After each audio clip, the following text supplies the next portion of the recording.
C'est quand même triste ce qui est arrivé à Cassini. Tu ne trouves pas, Seb? Bah, je te dis ça, mais comme si tu pouvais connaître Cassini. Et puis de toute façon, je me doute que tu sais même pas ce que c'est de toute façon.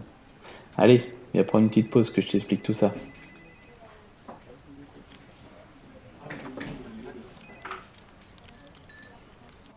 Eh, café?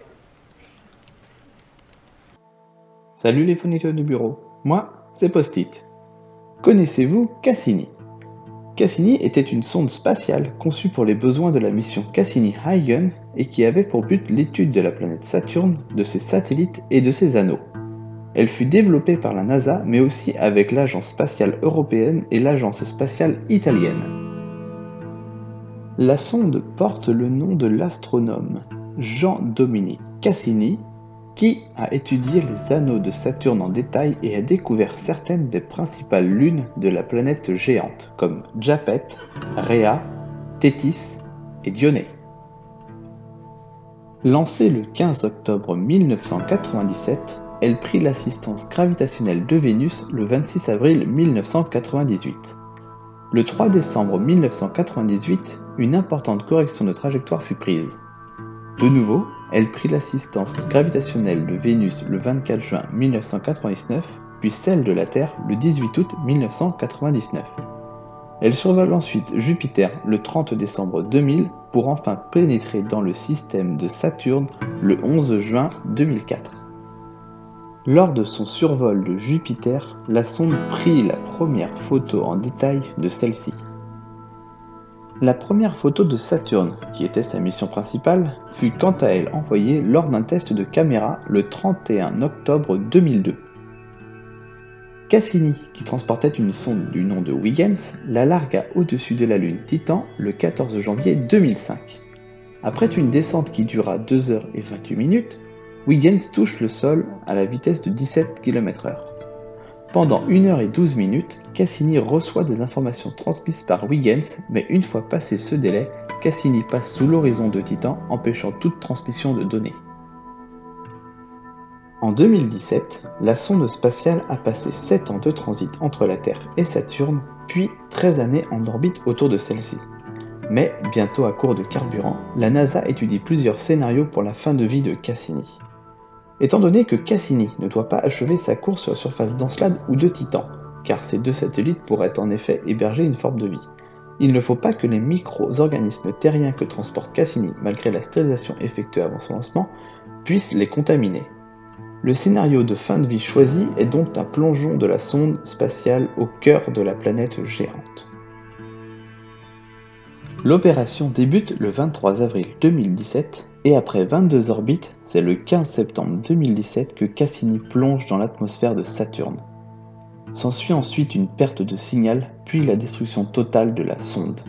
Avec la distance, c'est avec un décalage d'1 h et 23 minutes que les données sont transmises sur Terre.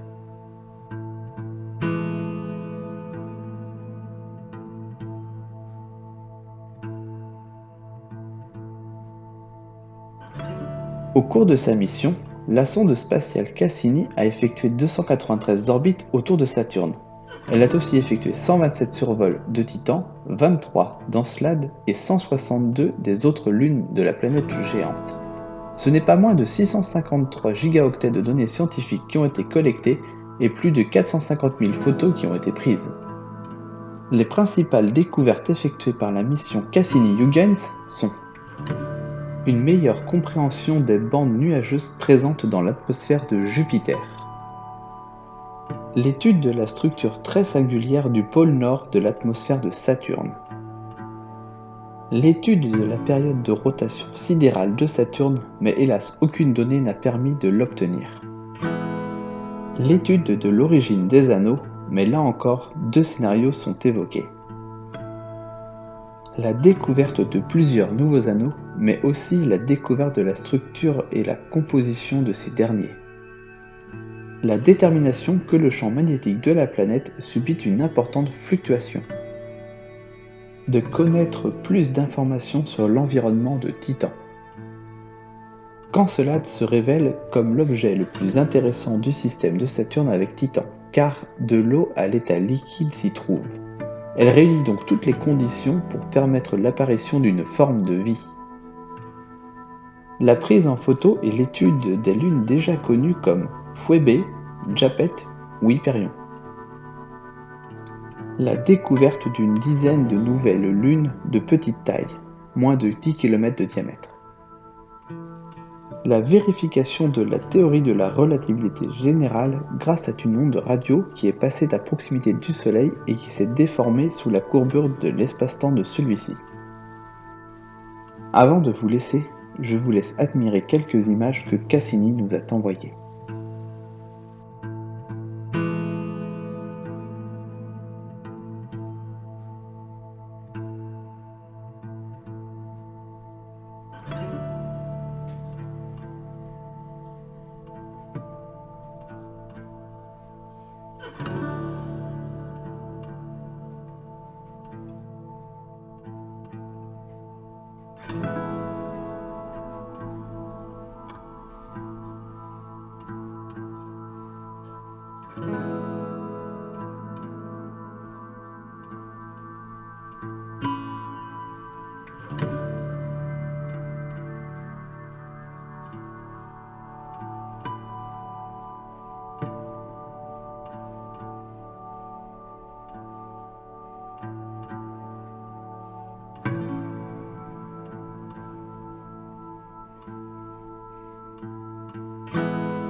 Et vous, de quoi vous parlez pendant vos pauses? Racontez-les-moi dans les commentaires. Vous pouvez même mettre un pouce bleu. N'hésitez pas non plus à partager la vidéo ou encore à me rejoindre sur Twitter et Facebook. Mais surtout, n'oubliez pas, pendant vos prochaines pauses, pensez à post-it.